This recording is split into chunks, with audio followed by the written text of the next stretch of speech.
The Lord. प्रभु परमेश्वर का धन्यवाद हो आज के दिन के लिए। आज के दिन आप सबके लिए बहुत ही आशीषमय रहे। परमेश्वर अपने अभिषेक से, अपने सामर्थ्य से और भी आप सबको भरते रहे। आमीन। एक वचन और हम सीखेंगे आज ना। यहाँ पर जेनेसिस उत्पत्ति का किताब का चैप्टर 1 वर्स 1 से हम देखेंगे। आदि में परमेश्वर ने आकाश और पृथ्वी की सृष्टि की।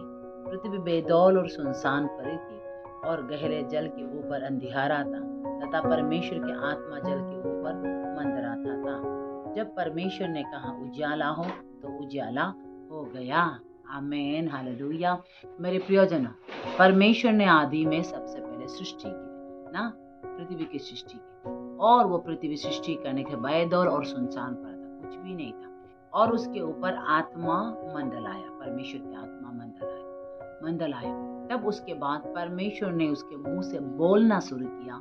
जब बोला उजियाला हो जाओ, बोला तब उजियाला हो गया। आमीन, हालेलुया।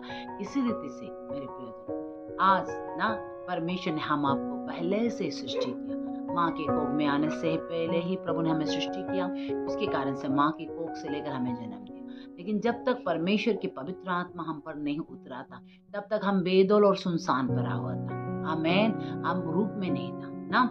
कौन सा रूप में? जिस रूप में प्रभु ने हमें बनाया, मसीह के रूप में, तब तक हम नहीं था। लेकिन जब पवित्र आत्मा ने हमें छुआ, तब हमारे आंखें खुला, तब हमारा बुद्धि खुला, तब हमें समझ में आया यस खुदावन सच्चा खुदा है। आमीन, हालेलुया। तब हमें समझ में आया। उसके कारण से पवित्र आत्मा हमारे जीवन में काम कर रहा है, हम समझते हैं। हालेलुया। परंतु उसमें सीमित नहीं मेरे प्रियजन।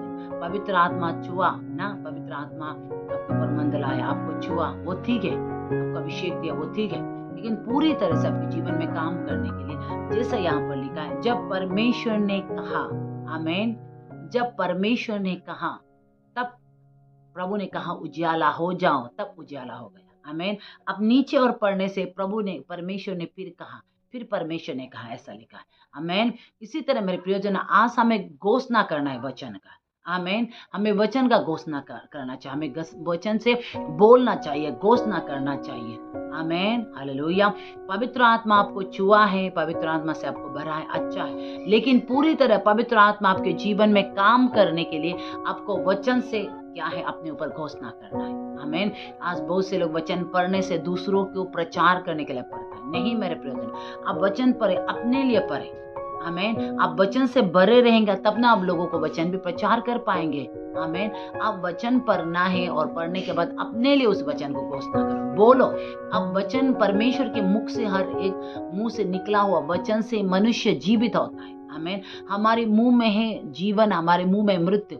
इसलिए इस मुंह से गंदे बात, गलत बात, बुरी बात बोलेंगे तो मृत्यु हमारे जीवन में। परंतु इस मुंह से प्रभु के वचन को हम घोषणा करते रहेंगे तो वहां पर जीवन है मेरे प्रियजन। आमीन, हालेलुया। वहीं पर है जीवन। इसीलिए हमें वचन को बोलना चाहिए अपने ऊपर, वचन को घोषणा करो अपने ऊपर। आमीन। क्योंकि परमेश्वर बोलते गया, सृष्टि को आत्मा बनाते गया। आमीन, हालेलुया। सबसे पहले आत्मा मंडला रहा था, उस समय कुछ भी नहीं था, बेदौल और सुनसान पड़ा हुआ था। लेकिन जब परमेश्वर ने बोला, तब काम करना शुरू हुआ।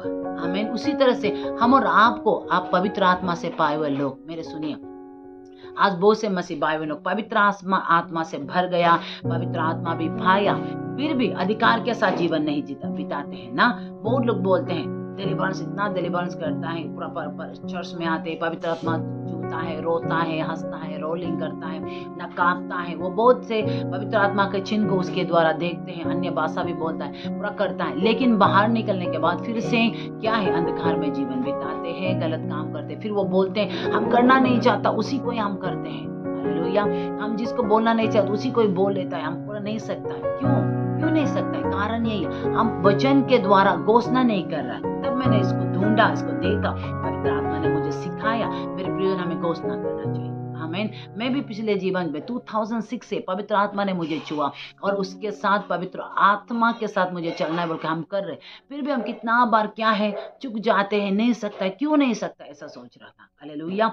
तब मैंने क्या किया, घोषणा किया। जब घोषणा किया तो प्रभु का अनुग्रह मुझ पर उतरा और वो अनुग्रह ने मुझे करने के लिए बल दिया। आमीन, हालेलुया। इसीलिए मेरे प्रियजन, हमें क्या है हम देखते हैं ना वचन में क्या है, 10 कुंवारी के साथ देखते हैं, 5 कुंवारी मूर्ख थे, 5 कुंवारी बुद्धिमान थे। बुद्धिमान वो लोग होते हैं वचन को सुनते हैं, सुनने के बाद अपने ऊपर घोषणा करते हैं।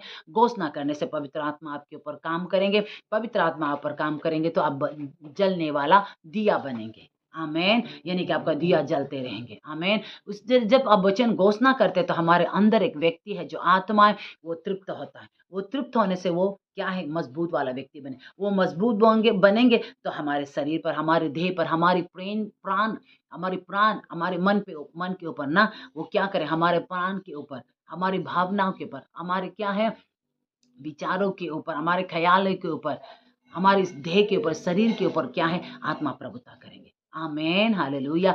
इसीलिए मेरे प्रियजन, आज अपने आत्मा को खिलाने का काम कीजिए। आपके भीतर जो मनुष्य उसे खिलाने का काम कीजिए। उसे खिलाने का काम यही है कि आप वचन से घोषणा करें, वचन से बोलते रहे। जो वचन आपने पढ़ा है उस वचन को अपने लिए पढ़ो और अपने लिए घोषणा करो, बार बार बोलो, बार बार बोलो। आमेन। क्योंकि जो वचन अपना मुंह में ना, क्योंकि बोलता है ना, जो जीभ को अपने वश में कर लिया वो जीवन को पा लिया। आमेन। तो इसीलिए इस जीभ को वचन बोलने दे। आमेन। तो उसके लिए आप बोलो, जितना हो सके वचन का घोषणा करो। आप जितना वचन बोलते जाएंगे उतना ही पवित्र आत्मा आपके जीवन में काम करते जाएंगे, आपको बनाते जाएंगे और आप चमकने वाला दिया बनते जाएंगे, आप बढ़ते जाएंगे, आप और चलते जाएंगे। आमेन, हालेलुया। हम देखते हैं प्रभु यीशु मसीह के चेले ना, यीशु मसीह के चेले क्या किया, यीशु और नाव में वो लोग सब थे, लेकिन मैथ्यू का 8:23 में हम देखने से वहां पर देखता है ना, यीशु और चेले नाव में चढ़ा, लेकिन यीशु एक कोना में पड़ा हुआ, उसे सो गया, यीशु सो गया और वो लोग पूरा चेले डर गए। हालेलुया। कारण क्या है, आज बहुत से मसीह लोग ऐसा करता है, क्रिश्चियन है, खुद को मसीह कहता है, लेकिन यीशु को सुला के रखा है। हालेलुया। क्यों सुला कर रखा है? क्योंकि आप आत्मा में घोषणा खुद नहीं करें, परमेश्वर के वचन को घोषणा करेंगे तब आत्मा जागेंगे, तो आत्मा तृप्त होंगे, तब आप यीशु के साथ कनेक्ट होंगे, तब यीशु आपको क्या है, यीशु सब कुछ के ऊपर प्रभुता करेंगे। आमेन। वहां पर यीशु बोलते हैं अल्प विश्वास ना, उन्हें बोलते हैं अल्प विश्वास। अल्प विश्वास का काम यही है ना, वो मसीह है, क्रिश्चियन भी है, लेकिन वो क्या कर रहे हैं, यीशु को सुला के रखा है, एक कोना पे यीशु को सुला के नहीं। मेरे प्रिय, आज यीशु को हम सुलाने वाला नहीं बनना। आमीन। उसे जगाने वाले ना, यानी कि सुलाने वाले व्यक्ति क्या है कि वचन सुनता है लेकिन उसके द्वारा नहीं चलता। आमीन, हालेलुया। जो वचन सुनता है, सुनने के बाद ना, वचन सुनने के बाद आप वचन को घोषणा करते, घोषणा करने से वचन आपके जीवन में कार्य करते हैं, तब यीशु को आप सुलाने वाले व्यक्ति नहीं बनता है। आमीन। बुद्धि को पूरी तरह काम करने देता है। आमीन। बुद्धि परमेश्वर है। आमीन। यीशु मसीह ही बुद्धि है। हालेलुया। परमेश्वर है ज्ञानवान। आमीन। यीशु मसीह, उस ज्ञान से हमें बढ़ना है, यीशु मसीह से हमें बढ़ना है। अब यीशु से बढ़ेंगे, अब यीशु को सोने नहीं देंगे। आमीन। नहीं तो आप अपने समझ, अपने बुद्धि, अपना इंटेलेक्ट, अपना ज्ञान बुद्धि से, अपना बुद्धि से हम करेंगे तो हम यीशु को सोने देंगे। यीशु को हम सोए रहने देंगे, यीशु को सोने देंगे, हम में गड़बड़ी होगा। हालेलुया। इसलिए हम यीशु को सोने ना दे। वो कैसे नहीं सोएंगे ना, वो कब नहीं सोएंगे, जब हम घोषणा करेंगे। आमीन। हम घोषणा करने से हम पवित्र आत्मा में जागा हुआ व्यक्ति बनेंगे, हम आत्मा में एक्टिव वाला व्यक्ति बनेंगे। आमीन। आमीन। आत्मा में हम एक्टिव रहेंगे, आत्मा में हम जागे रहने वाला, यानी कि हर समय हम ऑनलाइन परमेश्वर के साथ ऑनलाइन रहने वाला व्यक्ति बनेंगे। आमीन, हालेलुया। प्रभु हम सबसे यही चाहते हैं कि हम प्रभु के साथ सदैव बने रहे, यीशु के साथ सदैव बने रहे ना, यीशु के साथ सदैव बने रहे।